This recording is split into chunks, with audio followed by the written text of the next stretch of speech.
So when it comes to covering Palestine, we've seen journalists get pushed around, arrested, fired, and ridiculed. Even posting about it online is risking a pink slip. So today, we're taking a look at Western journalism and its problem with ethics on Palestine. During the 11-day barrage of Israeli airstrikes on Gaza, a young AP journalist, Emily Wilder, expressed her disappointment with U.S. reporting in a tweet, saying objectivity feels fickle when the media uses words like Israel, but not Palestine, and war, but not occupation. And shortly after, AP fired her. When she asked why, she got no specifics.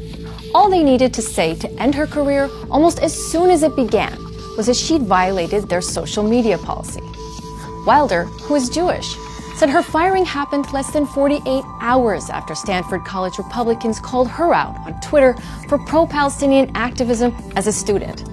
Conservative news sites and Arkansas Senator Tom Cotton had also joined in, criticizing AP for hiring her in the first place.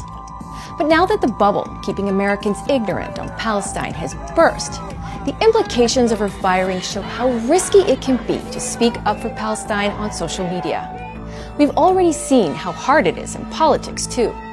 But what does the firing of Ms. Wilder say about the institution that's supposed to expose human rights violations? The media?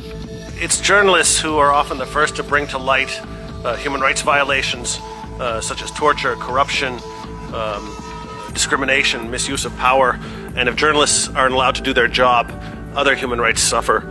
Well, Palestinian journalists and activists can't do their jobs.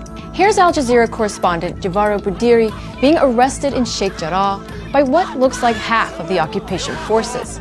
It got so bad that when she asked to get her ID, they broke her hand.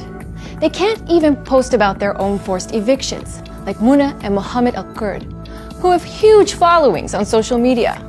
An Israeli settler has already moved into their home. Occupation forces have taken over their street. They shared that with the world and got arrested. If they don't communicate about being forcibly displacement, what should they communicate about? Getting calls from cousins to see if I am alive. This year is not fireworks that are lighting the sky. AP can't be blind to these double standards. It has a bureau that is so located in Gaza that Israel bombed it.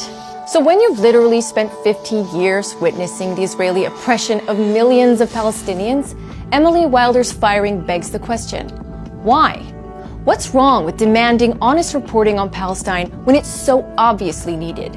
If a Jewish journalist can get fired for implying Western media is biased towards Israel, can any journalist report ethically on Palestine and keep a job in the US by their own standards? I've come up with a sort of a slogan right now because I'm about frustrated at all of this. So I now say, truthful, not neutral. That's what more than 100 AP employees questioned in an open letter demanding answers about her firing.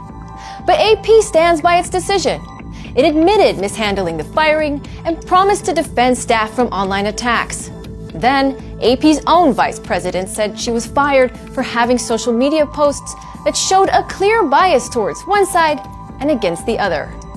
And this problem goes beyond AP. Australian broadcaster SBS, citing potential breaches in editorial codes, contacted several staffers who signed an open letter asking editors and publishers to make space for Palestinian perspectives and to respect the rights of journalists to openly express personal solidarity with the Palestinian cause without losing their jobs.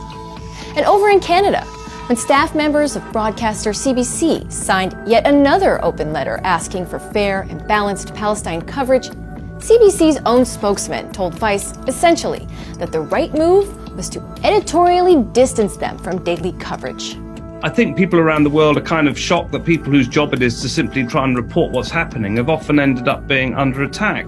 While the occupation continues, Israel is still free to drop bombs on Gaza, where it's kept 2 million Palestinians trapped under siege since 2007. Those in Sheikh Jarrah, Silvan, and many other neighborhoods are still in the same danger of losing their homes.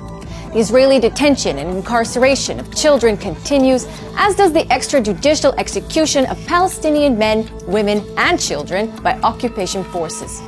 But it's blatantly obvious that little has changed about the way many Western media outlets cover and don't cover Palestine.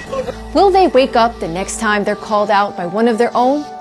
Or will we see more of our colleagues get canned?